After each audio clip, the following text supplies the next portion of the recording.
Looking at the morning newspapers, listening to the radio, and watching television, it's only too easy to conclude that nothing is going right in the world.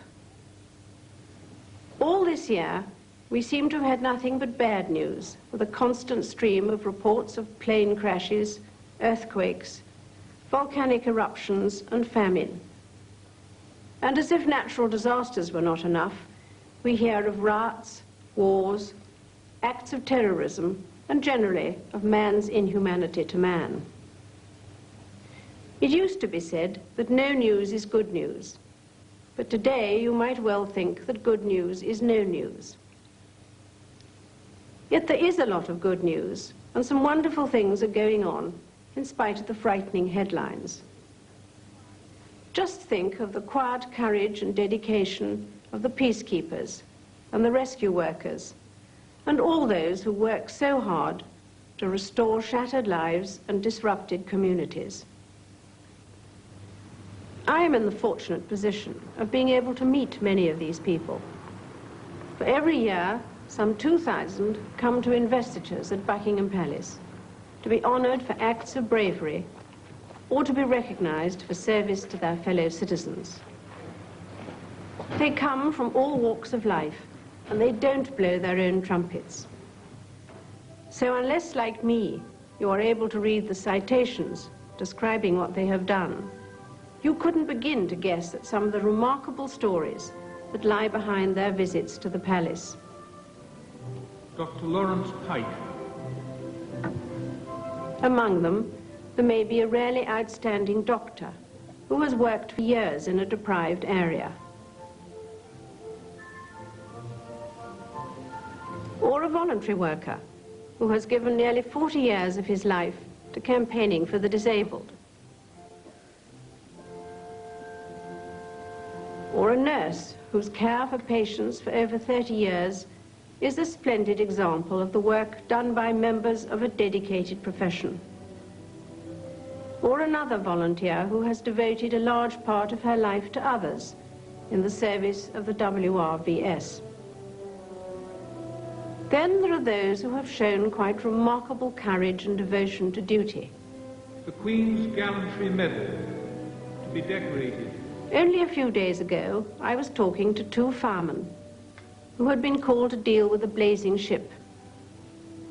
They knew there were casualties below decks, and despite the fact that both men were injured themselves, they risked the flames and smoke and further explosions and went below several times to bring the casualties to safety.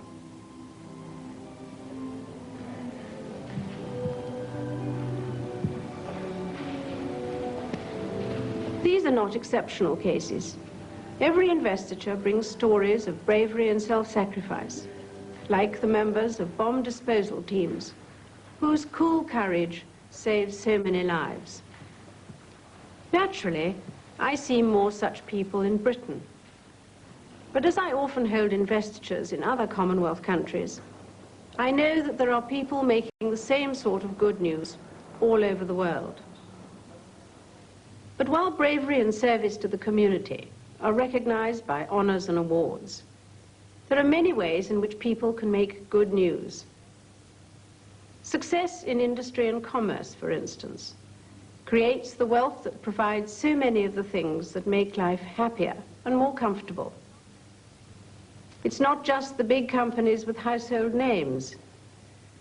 Quite small companies with only a few members can make a very significant contribution to the prosperity of their communities. The people in Britain who have helped their companies to success also come to the palace as winners of the Queen's Awards for Export and Technology. For example, this one.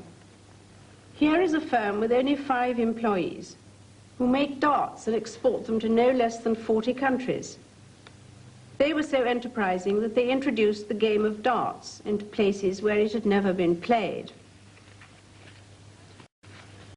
And here are the consulting engineers who won their award for technological achievement for their ingenious work on the Thames flood barrier.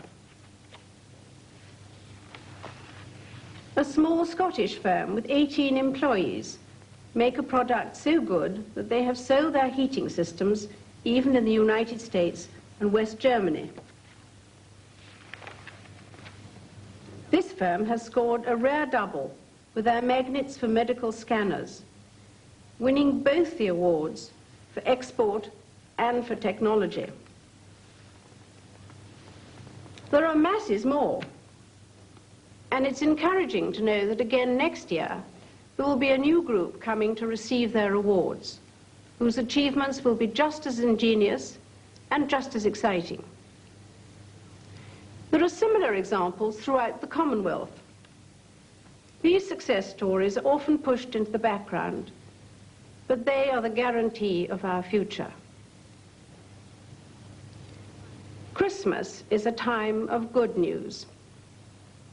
I believe it is a time to look at the good things of life and to remember that there are a great many people trying to make the world a better place, even though their efforts may go unrecognized. There's a lesson in this for us all, and we should never forget our obligation to make our own individual contributions, however small, towards the sum of human goodness.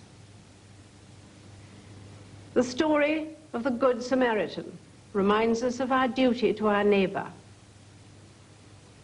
We should try to follow Christ's clear instruction at the end of that story. Go and do thou likewise.